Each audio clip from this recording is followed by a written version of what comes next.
Hey everybody, welcome back. My name is MR-NIGHTMARCHER, and today we're going to be doing a video on the new-ish game called Myth of Empires. It's another sandbox game, much like Conan Exiles and or Atlas or Ark, kind of all mixed together, with a little bit of New World PvP action twist on the controlling territories.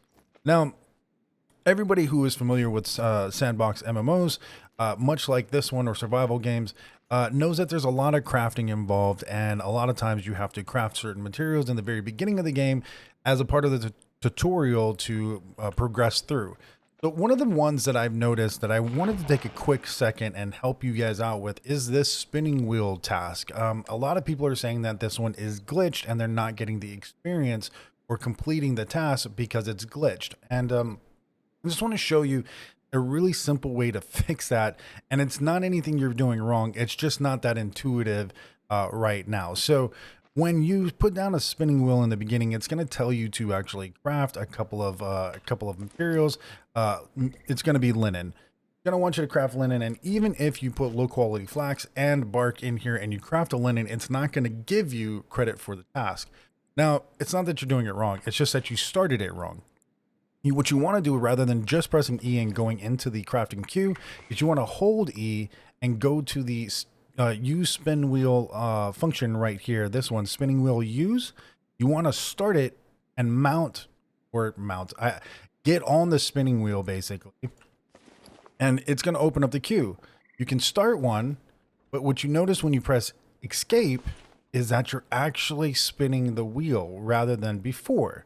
So once it's done, you're going to press E again, and you'll notice you'll pop off the wheel. And that's going to be the same for any one of your tasks over here. You'll notice that, yes, I did create a linen here, and you are going to get credit for those tasks when you start to do them. But any of the tasks that says to use a specific crafting station, you always want to go through the radio wheel and use the use function here to actually get on the crafting station to use it. You'll notice that's going to help you a lot with your work that you need to do here in the game, and you're going to start getting credit for these early tasks that you're going to do. Another one is, obviously I'm not going to do this again, but when it asks you to create foundations, use normal foundations. Don't use the extended foundations, because you won't get credit for the extended huge wooden foundations versus the wood ones. Just kind of take it very literal when you're going through some of these. A lot of the translations aren't completely done yet, even though I will say they are doing a great job with that. And if you're having issues finding flax, when you get flax seeds and you have the available option to do so, I would start building these little crop plot sections, because you're going to need a lot of linen in the early stages of trying to follow the main quest line. And just start planting the low quality flax seeds in these plots. You'll get a lot more of that material that you need to start crafting linen. You also are probably going to need a stone hoe. And what I mean by that is, if you look at the stone hoe, you pull it out, you can't just use it anywhere. You have to use it in these farmlands. And when you're going to look at these, you're going to see the soil prosperity porosity. I don't even know how to say that. The second one down underneath water, you're going to want to get that up to 100. And you do that by using the hoe inside the circle. Keep hitting the ground until your soil is ready to plant more seeds, and you'll be good to go. This is similar, and this is true, to when you look at the crop fields here. Now, those usually have a lot of NPCs near them, and you can use workers to till your fields over there and do that.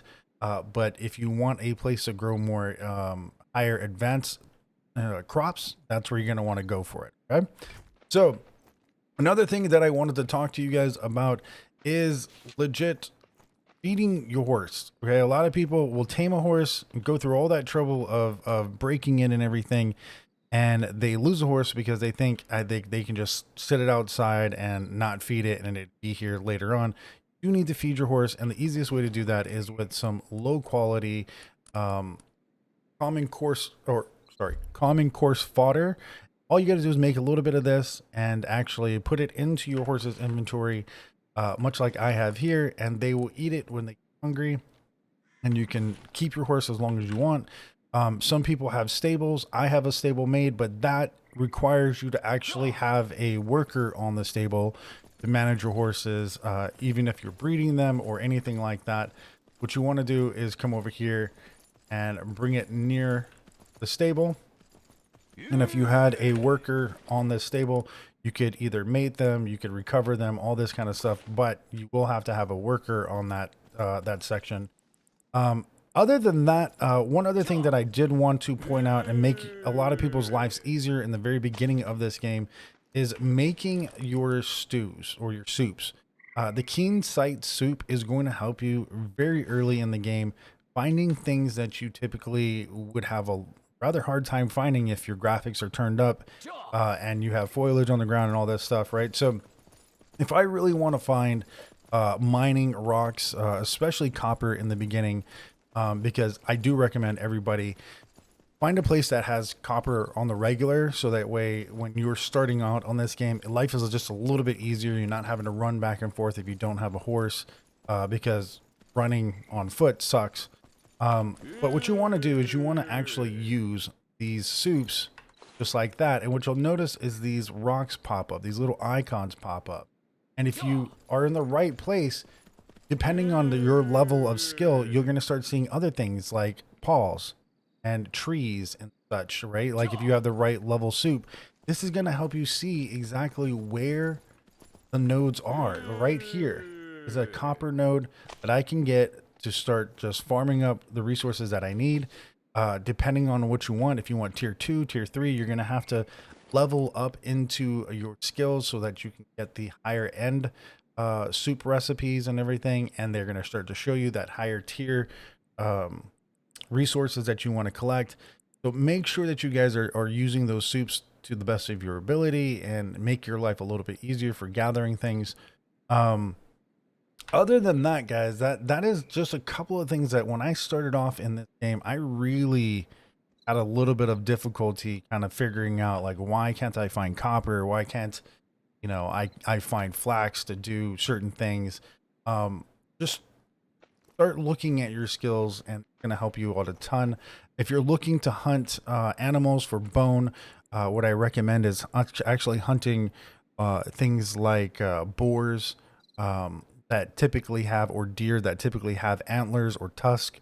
They tend to give out more bone. And start using a ranged weapon to do so, because what you'll notice on this one is they notice me from a distance, but if I shoot one, oh, he moved and I wasn't ready for it. If I shoot one, he's going to run off, but he's also going to stop. If I don't chase him, he's going to stop, and I just have to wait for him to stop. It's going to be a couple steps. He'll stop right somewhere close. Stop here. They usually stop. He'll stop here in a second. Don't chase is basically the rule of thumb for me. Just kind of let them run around, stop, and you'll get to shoot them again. That one just stopped again. So I just get to walk over, see where he is, or maybe right in his direction, and he'll run again. And just keep doing that until they die. It usually takes about 3 hits for deer to die with a decent bow, and you're good to go. You just harvest up stuff that way. Press U to call your horse. Pretty straightforward. And the other thing that I want to say is, for a tip, is if you're starting to harvest stone or rubble, make sure that you're harvesting the right color of stone and rubble, or rocks to get stone and rubble. These lighter color ones will give you a lot more rubble. But if you go and find, say, a darker colored stone like this, not that one. Let me see here.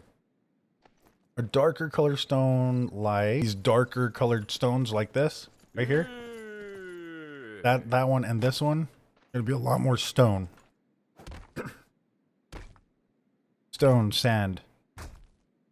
Every hit, stone and sand, right? Yeah, and other than that, guys, I hope this helped you guys just kind of, you know, explore, make your life in Myth of Empires just a little bit easier. I know this video ran a little bit longer than I was hoping for, but please, if this helped out in any way or shed some light on anything, please subscribe to the channel. It would mean a lot to me. I'm coming in on the first 500 subscribers, and I would like to grow this channel to 1,000. With your help, maybe we can get there.